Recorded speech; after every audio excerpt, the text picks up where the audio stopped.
I'm going to revisit an old classic of mine, Tac Air. I really like this game.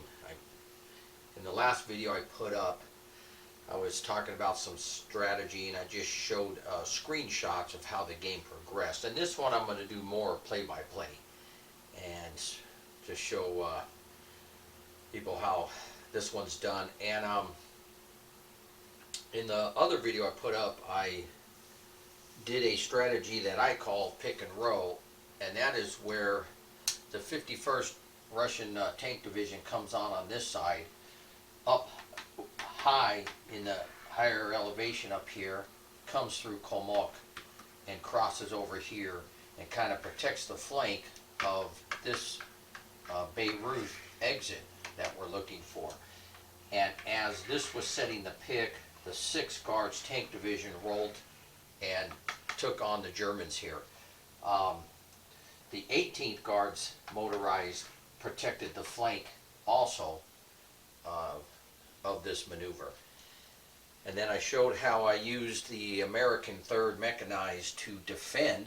They were being rushed to the front across the Mines River, and I used the 1st Armored Division along with the Germans tank divisions to try to punch through the Soviets' flank here. So that's what I showed in the last video. Now, because this game is set up a certain way, for example, it's a game about air power, and NATO is dominant in it. It's, of course, NATO has quality. First, the Soviets have, quantity, and NATO dominates the air power here. And this game is really based on air power and how you attack the rear echelon units, the communication units, the headquarter units. That's what we should be striving for in this game to do. The land combat, armored combat is, just kind of a sideshow in this game. So it's really great if you had 4 people, 2 to each side. One commands the ground and one commands the air, and you can really get into a lot of the optional rules they have about detailed air stuff they got going on. I try to use it all. I just don't use the free fire zones, hold on, hold off. You can pick what zones you're going to fire into, and all SAMs will fire no matter what planes enter that sector and stuff like that. But I don't use that because that's a lot of writing just for me when I'm playing with just one other person. So I played this a couple times since then, but never the campaign. Campaign's a huge game, obviously. But this one I'm going to do the campaign. And the topography here is set up just like it is in the southern German area. Remember, in Germany, most of the important, World War III battle that never came was going to be fought mostly in northern Germany, and that's where the Germans were, the British, the French. They were all up there.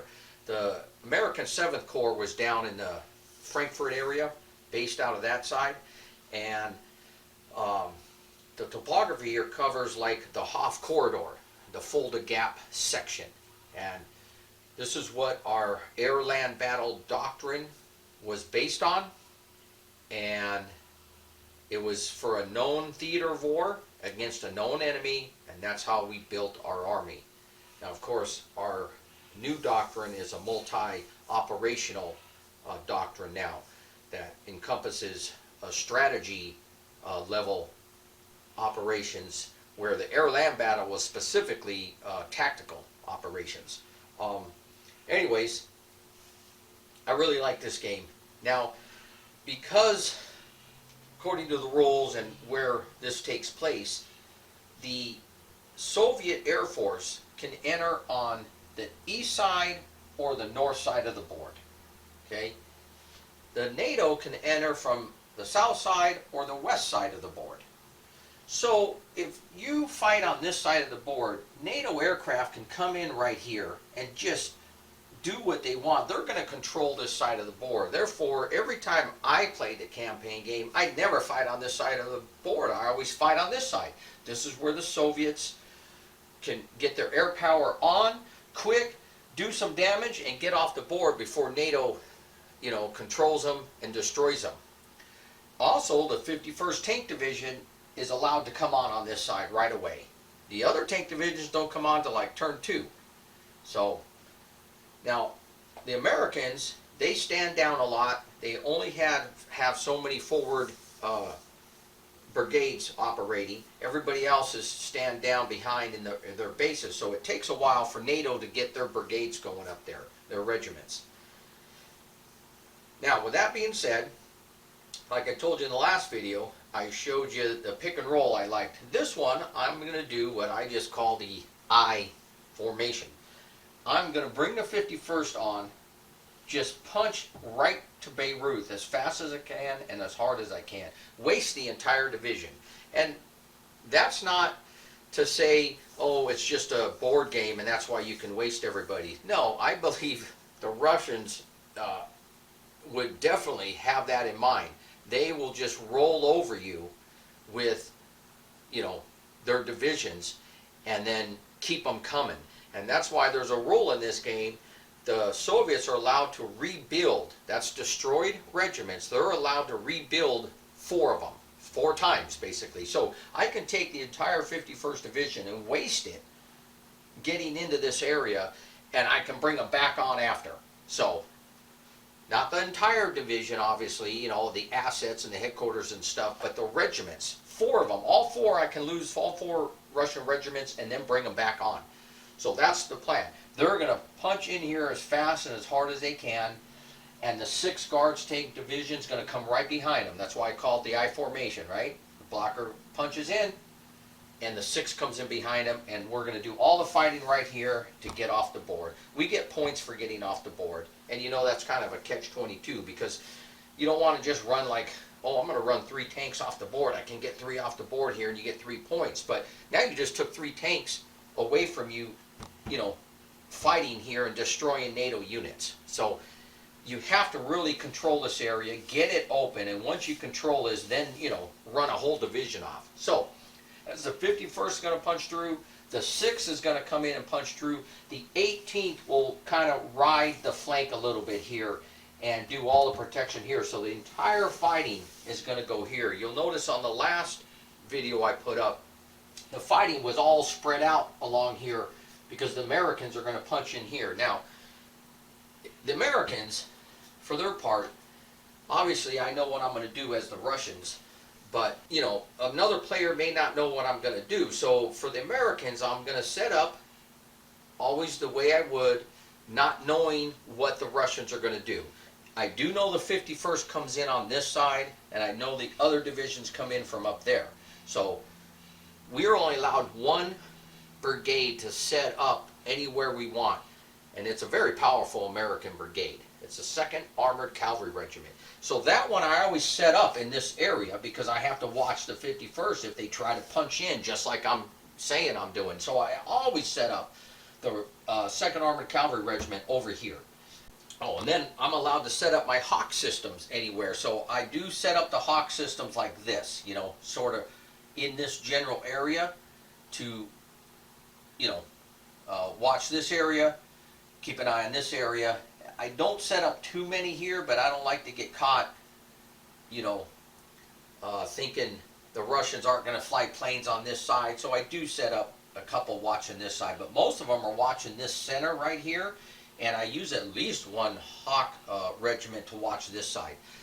Probably 1.5 right here watching this area. So, and then there are, setup requirements. For example, the NATO 7th Corps assets, they have to start within 9 hexes of a hex way over here. So you can see it's going to take a while for them to get into the battle. And I use all optional roles, so you can use strategic movement along the road, and I think it allows 3 times the move. If you have, a unit that moves 6, obviously they're going to move 18 along the road. And of course there's some rules with it, like you can't move adjacent to enemy units. You have to use the road the entire time. You can never move off it. But that's what I use to get these where I want them to go real fast. And because this game will favor NATO, um, I do a couple rules here. One, I let the Russian player always pick the time and the weather that he wants to attack in, because the Soviets would most likely be the aggressor, and they're going to choose when they're going to attack. Now there is some things being said for attacking in bad weather if you want to choose a month that's kind of winter, but because then a lot of aircraft can't fly. But um, the Americans are have good planes that can fly in all weather, which and the Soviets don't have a lot of that. So I don't know if that's a good idea. If you notice in the last game I played, I flew like in the month of September where there would be enough good weather mixed with a little bit of bad weather, just a little bit. And that's kind of when I like to attack because we need, uh, the Soviets need the air power. Now, one thing that will affect the air power is like nighttime and fog. So I think one of those months in like September or something does have the chance of those appearing more than the other months. So that's why I like picking that too, because that'll ground a lot of aircraft. So me as a Russian player, if I don't can't fly my aircraft, oh well. Well, the Americans aren't going to be flying a lot either. And then I like to use the extra rules from the general. Uh, all the aircraft that you got, the extra aircraft. Um,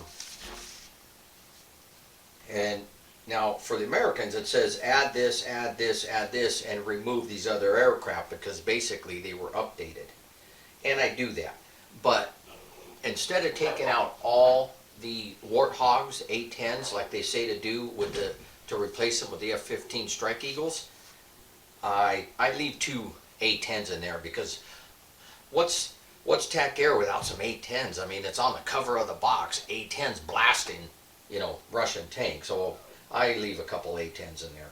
So that will give the Americans a couple extra aircraft. But for the Soviets, I leave all the aircraft in, and then I'm adding the other, it's 10 or 11 aircraft, and I add it to the Soviets. So I leave all their aircraft, and then I add more, just because they need the help. And there's an optional role in the book where we can have the Russians have wild weasels because they were working on development. So yes, I give the Russians wild weasels.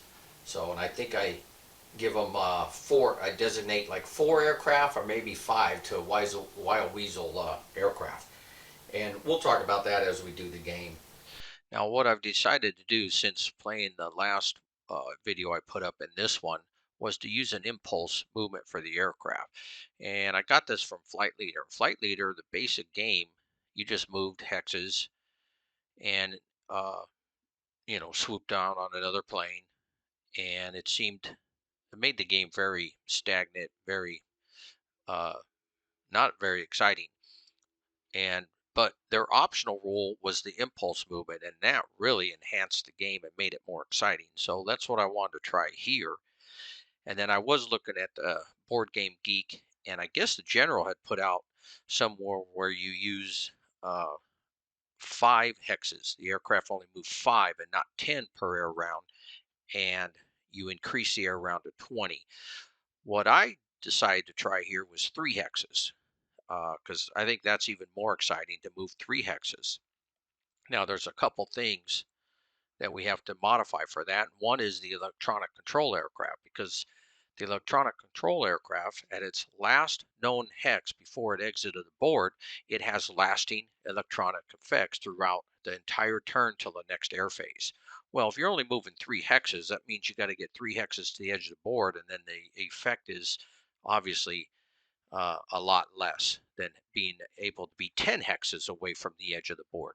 So what I've done is a little modification here. If the electronic aircraft is not forced off the board, then it will pick its spot 10 hexes from the edge and then just leave the board. So we will still use that only if it's not forced off the board. Now, when it comes to the ground units, now this is in the rules, I believe, somewhat, but I just clarify it here. When the air phase comes and you're attacking units, when an air defense gun gets disrupted, two or more, you flip it to its non-moving side. Well, basically, the air defense unit is turning off its radar because it's been damaged and suppressed, and therefore no further seed combats can be used against it.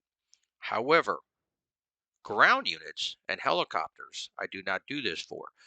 They will remain on their moving side no matter how many disruptions they get. And it won't be until the following turn maneuver check that you will flip them, depending on what their disruption level is. So we'll be following that. But I do believe that is spelled out in the rules somewhat.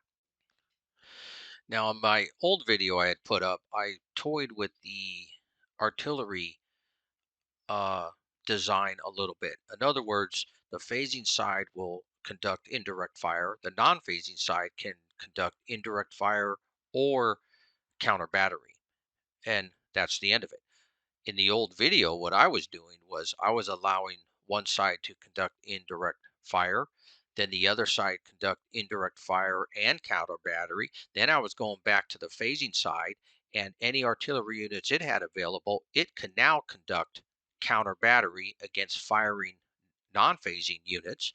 And then I'd go back to the non-phasing side, and any artillery units they still had available can now do more counter battery against new units of the phasing side that now fired counter battery. So I was going back and forth like that until it was done. I'm not going to do that here. We're just going to follow the rules.